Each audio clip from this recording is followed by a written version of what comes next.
everybody, my name is Brakki Brazzle. I am a aspiring actor, fitness entrepreneur as well. And most people know me as a fitness entrepreneur and really didn't know that I was an actor. So I decided to do a video today based off of, just what's on my mind and how I feel, and kind of introducing myself to the YouTube world. And mainly these videos are really to document my process, kind of express how I feel day to day and things that I'm going through, auditions, things I've learned, and just sharing them with the world. So today is January 18th, 2019. We are in a new year, and so with the new year comes goals and hopefully change. So I started acting in 2009, and a quick story, I got into acting by fate. When I was 18, I graduated high school in Florida, and I didn't know what I wanted to do.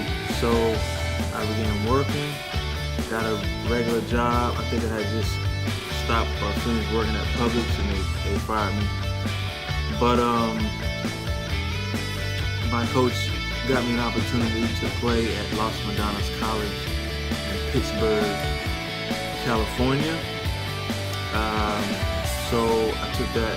That was like in May, June. It had to be June because I ended up moving in August. So I ended up moving to California.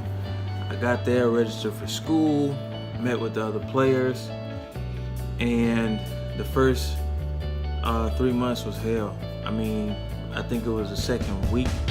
So I lived in a house with a bunch of players, 2 basketball players, 2 other football players, and myself. And I shared a room with 2 guys, and we had bunk beds. And so stayed there, and the coach, one of the coaches, he was the owner of the home. He stayed there as well. He lived there, and very cool guy. He was a good mentor at the time. And back then, this is before social media. I think we had MySpace at the time or something like that. But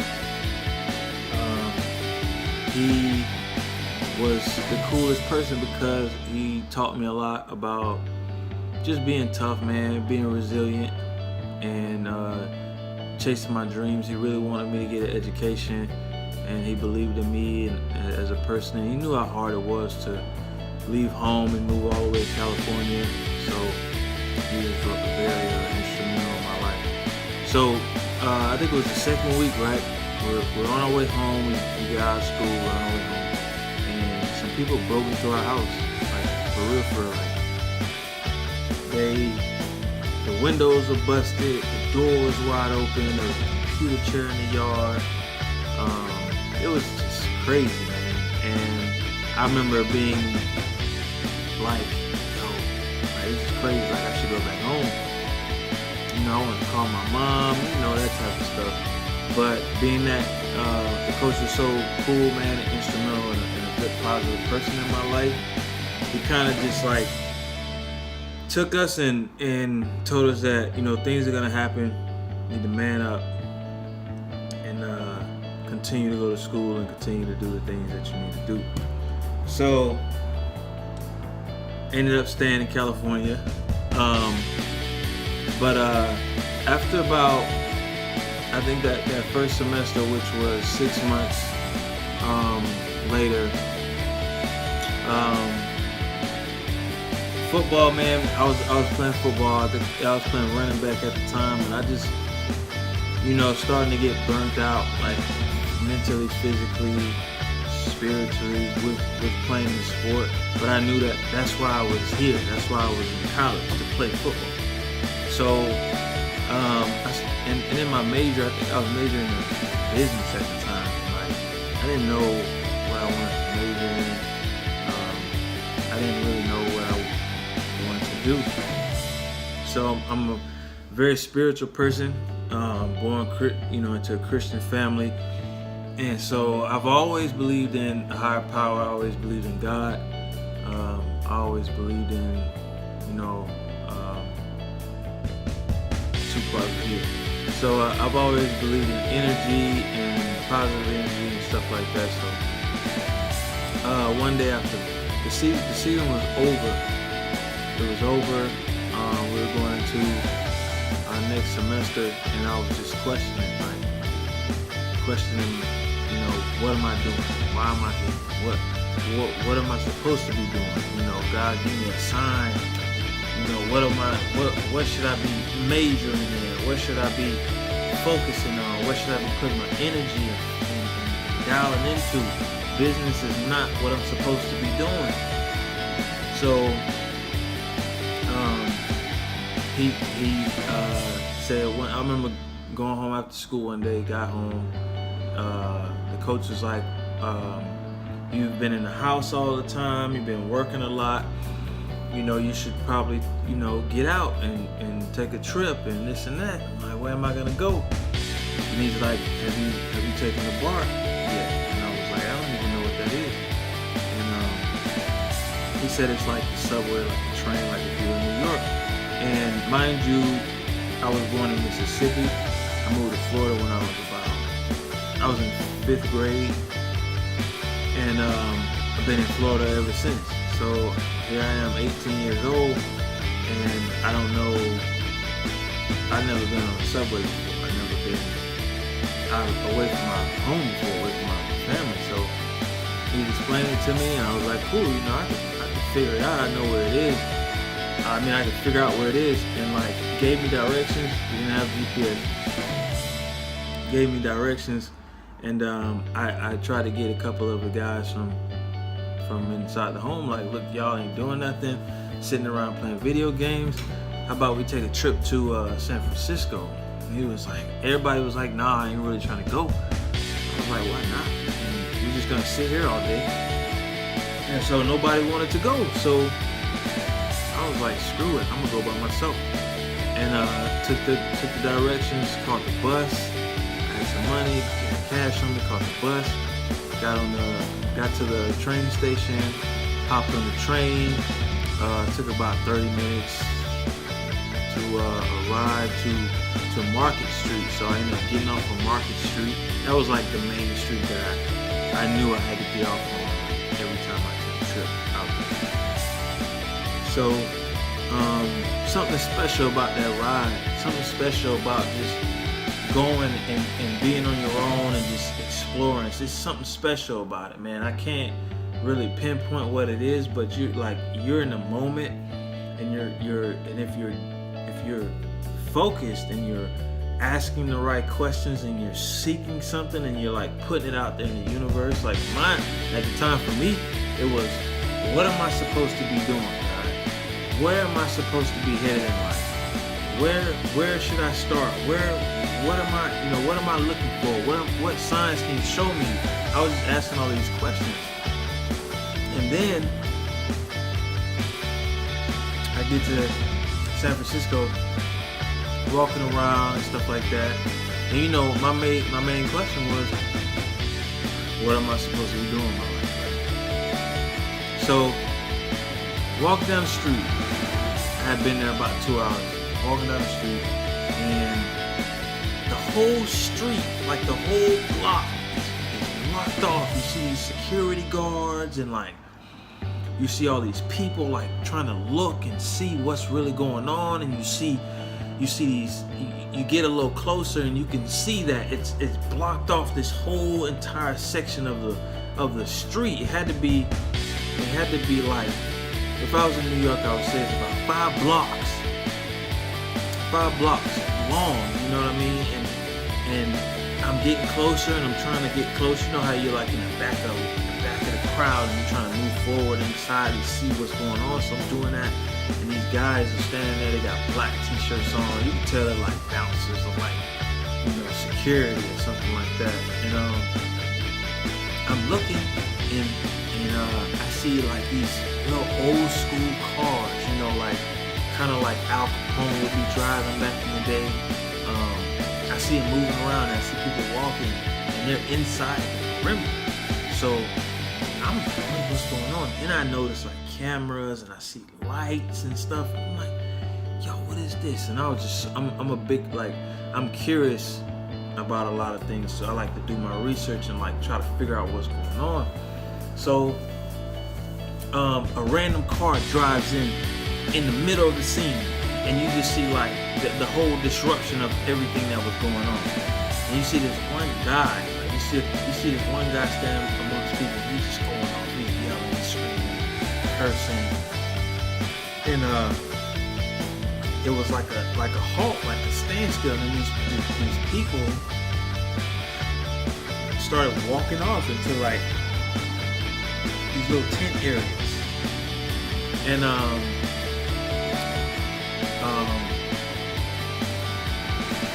it's kind of like it stopped at the moment. So I saw like the security guard. He was talking to a lady. He looked like he was flirting with her, like he was trying to get her phone number or something like that. But he was talking to her, so he wasn't paying attention. So I ran over, went under the little rope that they had. I went under, and I walked fast in a brisk walk over to where all these people were. And then I went inside, and I saw that they were eating and they were talking, and like, you know, they were dressed different, you know, kind of like back in the day, you know, era. Like, I recently watched The Marvelous Life of Mrs. Windsor. Show I'm watching. It just started, but it's on Amazon. But very like 60s, 70s, you know what I mean, style of clothing. But anyways, I see a guy, and I'm like, hey, what's up, man? And he's like, hey, what's up? And I was like, hey, what are you guys doing? And he's like, oh man, we going into the production. And then he stopped, and he's like, what do you mean you're not part of the production? You're not one of the actors? And I'm like, no, I'm not one of the actors. I was standing outside the line, and I saw what you guys were doing. And when I saw that you guys stopped, I wanted to know what was going on. So he pretty much told me that I shouldn't be here, that I would get in trouble, and that I needed to leave. And I said, well, I'm about to leave here empty-handed. That's what I was thinking. I didn't say it, but I'm about to leave here empty-handed. I'm about to get in trouble probably. But he said, hey, look, here's my phone number. I'll give you a call. I'll let you know what's going on. So, cool. Fast forward, I leave. I'm walking around, and it's like 2 or 3 hours later, man. Like, I gotta catch the BART to get back home by a certain time, or they stop running. So he calls me, meet up at a coffee shop. We're sitting at a coffee shop. I'm like, man, first of all, I'm surprised that he called me. I kind of like, I was just moving on.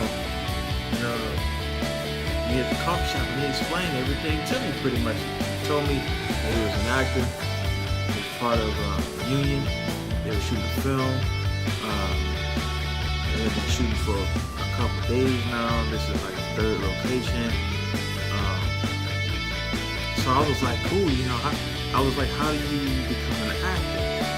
And he told me many different ways of becoming an actor. And it just hit me at that moment, at that time, like, oh, I want to do this. I want to know more about this. And so 19 years old at that time, 18 going on 19 years old, it just had been on my mind ever since. And you know what's crazy is that I didn't really pursue acting until I was about 22. So 19, 20, 21. So about 4 years later, I didn't pursue it And I should have at that time, at that moment in time, because I was doing so much research. Like, I was thinking about going to NYU, but to get into NYU, you had to do this, and you had to. I was just like, man, like, it was crazy. So that's my story on how I sparked an interest to become an actor. And honestly, I like to call myself a performer because I realized, like, being in the process, like acting, like you it's all about being, and I'll explain more about that in other videos. But yeah, that's how I discovered my passion and my dream. 4 years later, I stopped playing football. Crazy, right? I continued to play football. I stopped, but I continued to play football because I had been doing it since I was 5 years old. So it was like something that I had to like I couldn't do it cold turkey. You know what I mean? And then jump into something new. I had to like get out of it a certain type of way, and it helped me, from leaving school to going back to school and leaving school again to going to semi-pro and then getting out of that. And then it kind of hit me like, I'm done. Like, it's not even fun no more, and I'm gonna pursue acting. So yeah, I want to shout out that guy. I don't remember his name. I no longer have his phone number because I don't have the same phone number I had at that time. But I'm looking up because my window's open. It's like a bunch of birds flying around. But yeah, that's how I discovered my passion and something that I'm pursuing.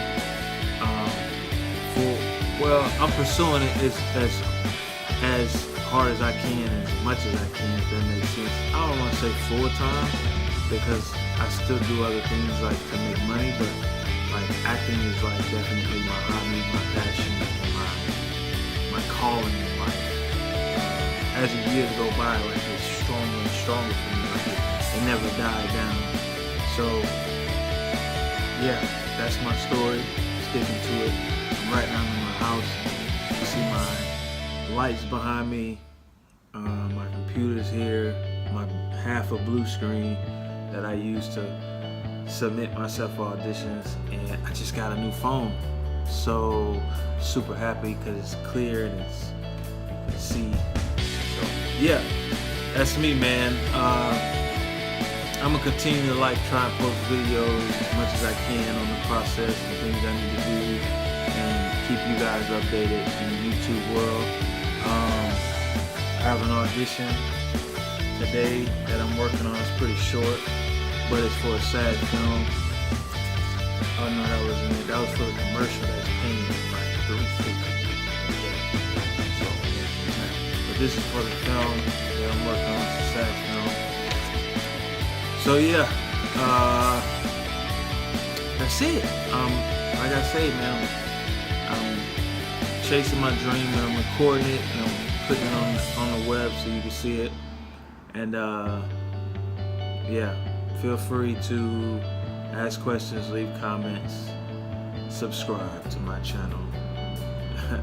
And yeah, I'll be posting more, so look out for it. And you guys have a great day, great Friday.